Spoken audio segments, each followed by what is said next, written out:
नमस्कार दोस्तों, कैसे हैं दोस्तों मैं आशा करता हूं दोस्तों आप बहुत ही अच्छे होंगे दोस्तों।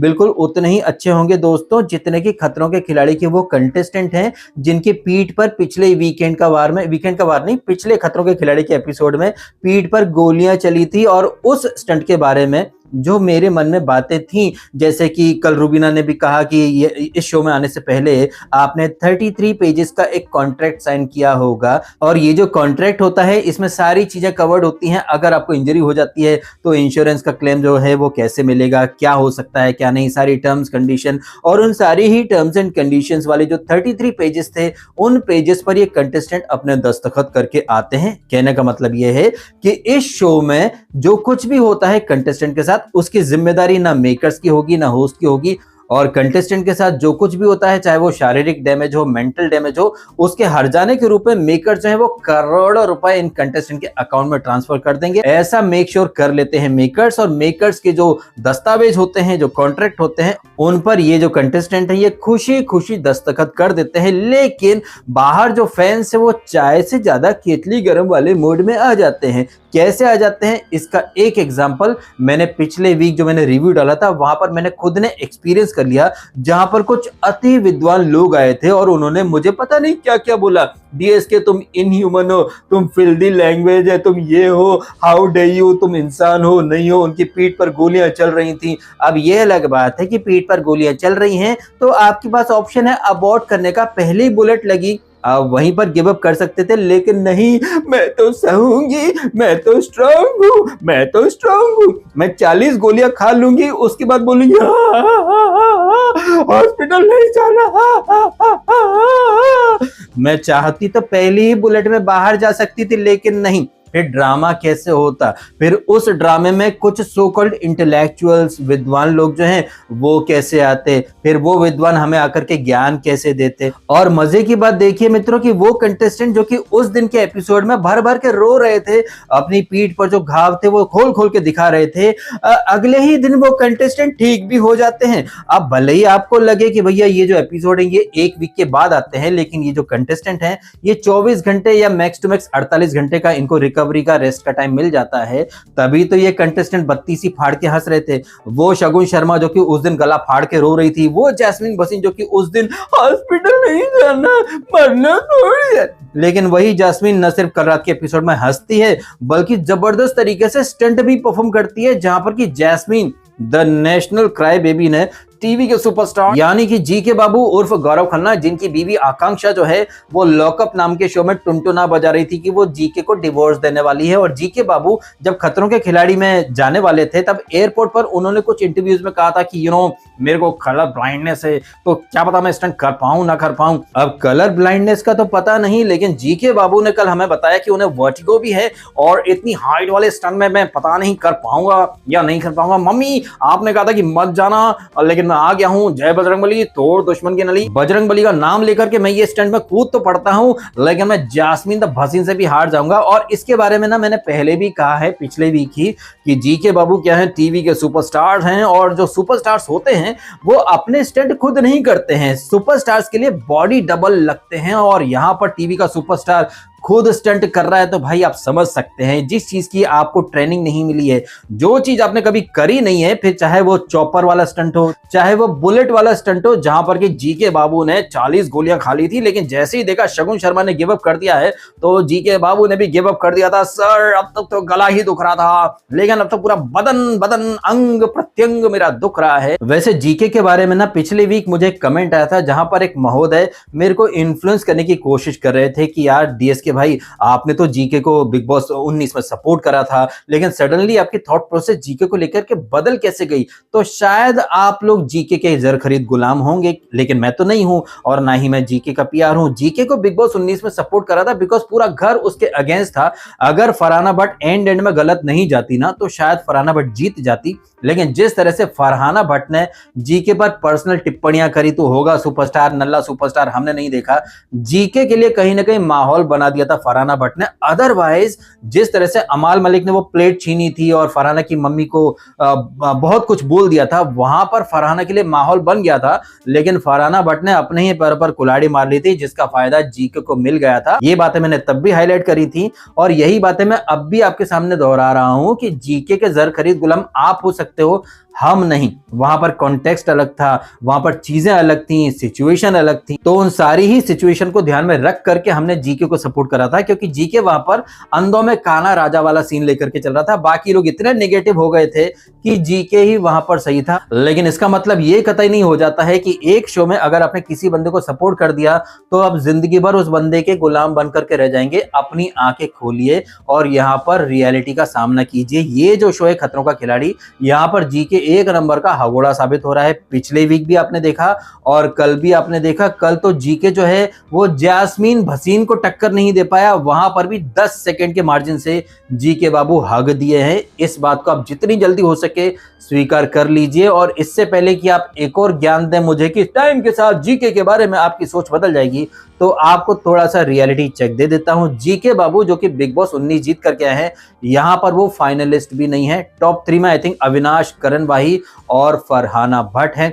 फरहाना भट्ट और करण वाही टॉप 2 बनने वाले हैं। अगेन वो जो कॉन्सेप्ट है इस सीजन का, पुराने वर्सेस नया, तो एक पुराना यानी करण वाही और करण वाही के सामने एक नया बैच वाला यानी कि फरहाना भट्ट, ये दोनों लोग टॉप 2 में आ चुके हैं, जहां पर कि फरहाना भट्ट ने करण वाही को बीट करके ये ट्रॉफी जीत ली है। ऐसी अपडेट्स ऑलरेडी आ चुकी हैं। इन शॉर्ट आपके जो जीके बाबू हैं वो टॉप 3 भी नहीं है, टॉप 4 भी नहीं है, तो हमें पहले से पता है। इनफैक्ट हमने बिग बॉस 19 में भी देख लिया था कि जब बात आती है फिजिकल टास्क की तो जीके बाबू कितना अच्छा करते हैं, कितना अच्छा नहीं करते हैं, ये आपने भी देखा है, हमने भी देखा है। खैर, इन सारी बातों को गोली मार के अब आ जाते हैं कल रात के एपिसोड पर। तो कल के एपिसोड में रोहित शेट्टी ने जो साइकोलॉजिकल गेम खेलने की नौटंकी करी है, जहां पर ये जो कंटेस्टेंट हैं इनकी प्राइवेसी, इनके फोन, इनके व्हाट्सएप चैट वगैरह हम सब कुछ लीक कर देंगे, दुनिया को दिखा देंगे अगर आप लोग स्टंट हारते हो तो। और आपने देखी होगी यहां पर नौटंकी, जैसे ही रोहित शेट्टी आए आपने देखा सारे कंटेस्टेंट कोई सेल्फी ले रहा है, कोई वीडियो कॉल कर रहा है, कोई कुछ कर रहा है, कोई रील देख रहा है।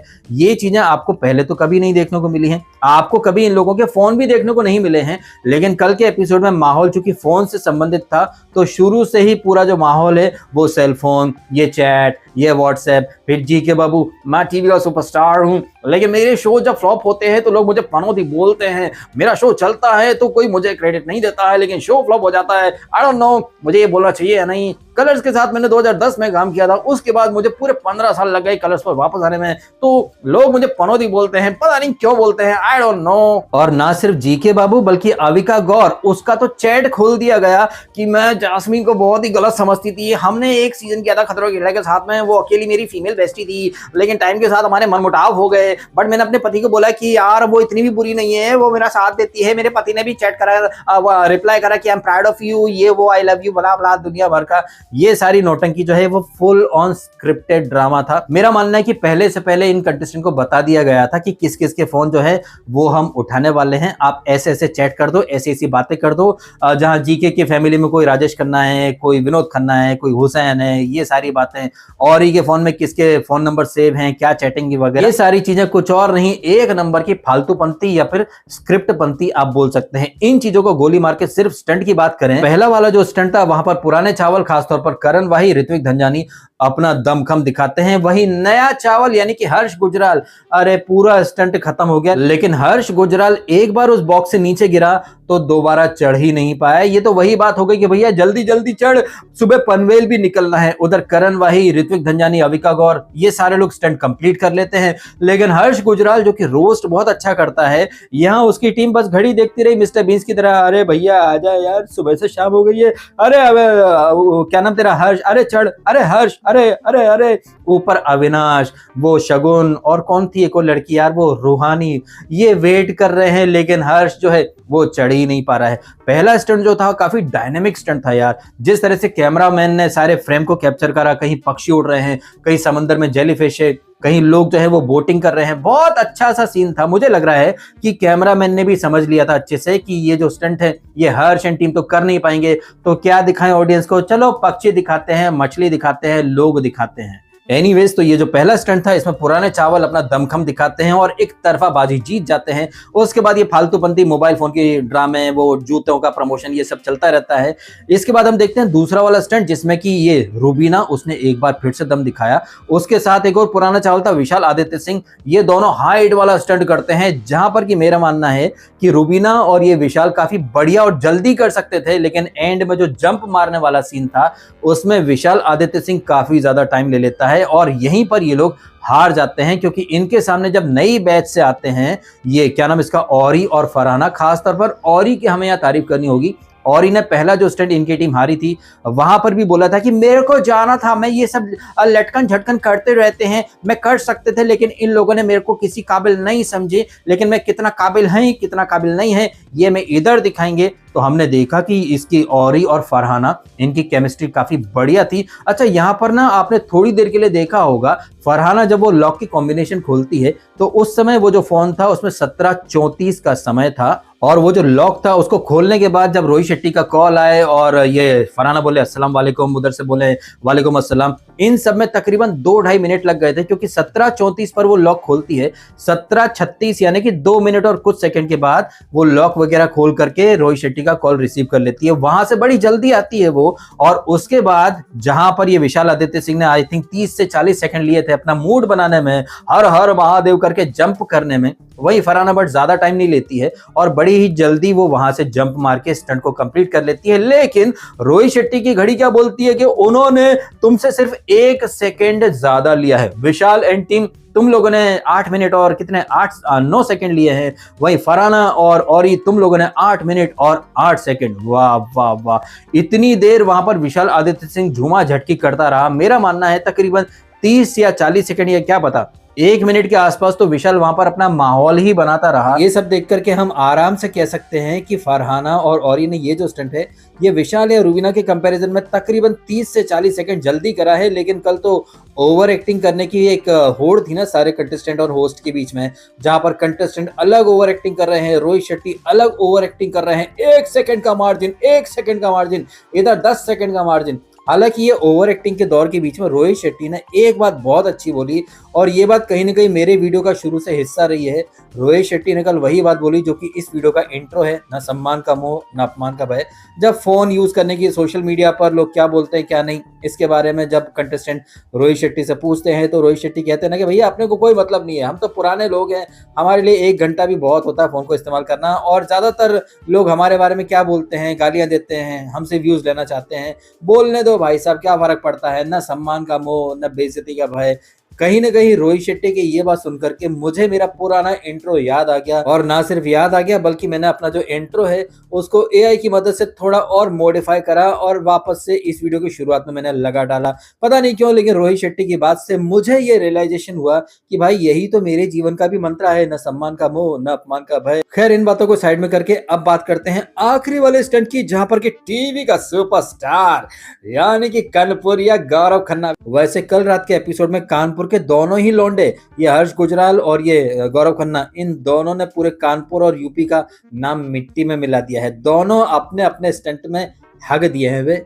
और फिर जीके बाबू द टीवी के सुपरस्टार के सामने जब उतरती है Jasmine the national cry baby, उम्मीदें तो हमें ये थी कि जास्मीन भसीन कुछ नहीं कर पाएगी, लेकिन कल रात को हमारी उम्मीदों के उलट जाकर के जास्मीन भसीन ने ना सिर्फ हमें बल्कि होस्ट रोहित शेट्टी को भी 440 वोट का झटका दिया, क्योंकि जो काम जीके बाबू 6 मिनट और 15 सेकंड तक ही कर पाए उस काम को ये जास्मीन भसीन 6 मिनट और 25 सेकंड तक करती है, यानी कि 10 सेकंड ज्यादा वो खुद को होल्ड करके रखती है। ऑल्दो मैं ये मानता हूं कि यहाँ पर ये जो कलाबाजियां मार रहा था वो हवाई जहाज, वहां पर उस माहौल में बैठना ये बहुत ही मुश्किल होता है, इजी बिल्कुल नहीं है, लेकिन आप खुद तय कर लीजिए वहां पर आसान क्या होने वाला है। हाइट वाला स्टंट वो भी डिफिकल्ट है, सांप बिच्छू वाला स्टंट जिसका कि हमने ऑलरेडी प्रोमो देखा है, जिसमें रूहानी जिसने पिछले वीक काफी अच्छा दम दिखाया था, वो लड़की यहाँ पर बिलक बिलक करके रो रही है, तो यहाँ पर आसान तो कुछ भी नहीं है। तो ये कह देना कि भैया वो इनह्यूमन था, बहुत डिफिकल्ट था, जानलेवा था, तो यहाँ पर फ्री फंड का हलवा तो किसी को नहीं मिलने वाला है, चाहे वो सांप वाला स्टंट हो, मगरमच्छ वाला स्टंट हो, हाइना वाला स्टंट हो, हाइट वाला स्टंट हो, करंट वाला स्टंट हो, या फिर जो गरम गरम मोम आज सबकी बॉडी पर टपकेगा, या फिर वो स्टंट जिसमें आपको एक गाड़ी में बंद कर दिया जाता है और फिर उस गाड़ी में या फिर उस चैम्बर में एक गैस छोड़ दी जाती है मिर्ची वाली, जहां आपकी आंखें जलने लगती हैं, आपके आंसू निकलते हैं, नाक बहना शुरू कर देती है। इन शॉर्ट यहाँ पर भैया फ्री फंड की रेवड़ी तो किसी भी स्टंट में नहीं मिलने वाली है। तो ये कह देना कि वो इनह्यूमन था, ऐसे कैसे बोल दिया, वैसे कैसे बोल दिया। तो भैया जब आप लोग यहाँ स्टंट करने आए थे तो वहां पर आपको ये तो नहीं बोला गया था ना कि तुम स्टंट मत करना, तुम बस खड़े रहना, बाकी हम कैमरे से दिखा देंगे। तो ये तो गलत है ना भाई साहब। और ये कंटेस्टेंट जो कि अच्छे से सारी टर्म्स एंड कंडीशन को पढ़ के आए हैं, सब कुछ साइन करके आए हैं, इसके बदले उन्हें करोड़ों रुपए भी मिल रहे हैं। तो जब ये जो कंटेस्टेंट है इनको खुद को कोई ऑब्जेक्शन नहीं है, इनको खुद को कोई प्रॉब्लम नहीं है, इनके पास एक ऑप्शन हमेशा रहता है गिव अप करने का, तो आप क्यों चाय से ज्यादा केतली गर्म वाले मोड में चले जाते हैं? आप लोग थोड़ी ना स्टंट कर रहे हो। मैं अपने ओपिनियन देता हूं वो जो हैपनिंग हो रही है वहां शो के अंदर उसके ऊपर, लेकिन लोग पता नहीं क्यों चाय से ज्यादा केतली गर्म वाले मोड में, अबे तू करके दिखा, अबे तू करके दिखा। चलो मेरे को तुम एक बार भेज के दिखा दो, अगर मैं ना करूं तो मेरी मूंछ मोड़ देना, मेरी खोपड़ी सफा चट कर देना अगर मैं ना कर पाऊं तो, लेकिन तुम मुझे भेज के तो दिखाओ। ये जो चैलेंज देने वाले लोग हैं पता नहीं क्या सोच करके चैलेंज देते हैं कि तू जाके दिखा, तू करके दिखा। ले झोपड़ी के मैं तो अभी चला जाऊं, तेरे में दम हो तो भेज के दिखा एक बार। चैलेंज लेता है क्या? तू भेज के दिखा, अगर मैं ना कर पाऊं तो कहना, मेरा नाम बदल के रख देना। लेकिन नहीं, मैं जानता हूं कि तुम्हारे बाप जमाने में दम नहीं है कि मेरे को वहां भेज के दिखाओ, क्योंकि कलर्स वाले कुछ भी हो जाए मेरे को तो कभी लेने वाले हैं नहीं। क्योंकि मेरा जो बेबाक और ब्लंट अंदाज है चीजों को समराइज करने का, डिस्क्राइब करने का, ये अंदाज अक्सर कई लोगों को चुभ जाता है, जिसका खामियाजा मुझे एक नहीं कई बार भुगतना पड़ता है। लेकिन कुछ लोगों को खुश करने के लिए मैं अपना अंदाज काहे बदलूं भाई। तो जिसे मेरा ये अंदाज सही लगता है, पसंद आता है, वो मुझे देखें। और वो लोग जो कि सेलिब्रिटीज के गुलमटे हैं, भैया आप लोग मेरे को पहली फुर्सत में छोड़ो, अनसब्सक्राइब करो। जिसको जाना है जाए, आओ तो वेलकम, जाओ तो भीड़ कम। इतना भैया मैं तवज्जो किसी को नहीं देता हूं। अगर तवज्जो देने का मेरा मन होता तो मैं भी लोगों की तरह हर शो का रिव्यू करता, हर शो की बातें करता। जैसे कि वो अलायंस के रिव्यू मैंने नहीं करे, ये लॉकअप में जब से बॉडम महिला आई मैंने लॉकअप देखना ही छोड़ दिया, क्योंकि मुझे जो लोग पसंद नहीं है मैं उन्हें बिल्कुल बर्दाश्त नहीं कर सकता। अभी वो ट्रेटर आ रहा है जिसमें मुन्नी जिहादी, मुन्नी बदनाम है। कुछ लोग मुझसे कह रहे हैं कि मैं उसके रिव्यू करूं, लेकिन जब तक वो मुन्नी बदनाम झोपड़ी वाला है वहां पर, मैं उस शो को भी नहीं देखूंगा। इतनी माथाफोड़ी मैं क्यों करूं, वो भी उन लोगों को देखने के लिए जिन्हें मैं बिल्कुल पसंद नहीं करता हूं। तो भैया मैं बाकी लोगों की तरह नहीं हूं जो क्लिक बैट डालूं कि आसिम रियाज की एंट्री हो रही है नेटफ्लिक्स वो लॉकअप में। कभी आसिम रियाज को आपने देखा नेटफ्लिक्स में, उसमें लॉकअप में? नहीं देखा ना। लेकिन नहीं, कुछ लोग व्यूज के लिए इतने पगला जाते हैं कि कुछ भी उल जलूल चीजें डाल देते हैं और आप उन चीजों पर यकीन कर लेते हैं। क्यों? क्योंकि वो शुगर कोटिंग करते हैं, चिकनी चुपड़ी बातें करते हैं। भैया अपने से ये चीजें नहीं हो पाती हैं, इसलिए आपको मेरी बातें ठीक लगे तो देखो, अदरवाइज कोई जोर जबरदस्ती नहीं है। मैं डंके के चोट पर जो बातें पहले करता था मैं अब भी करूंगा, जमे तो टेक वरना घंटा कर देख। सीधी बात, नो बकवास। चलिए इन्हीं बातों के साथ अपना वीडियो कर देता हूं खत्म। आपने समय निकाला, वीडियो देखा, आपका बहुत बहुत धन्यवाद। Thank you so much.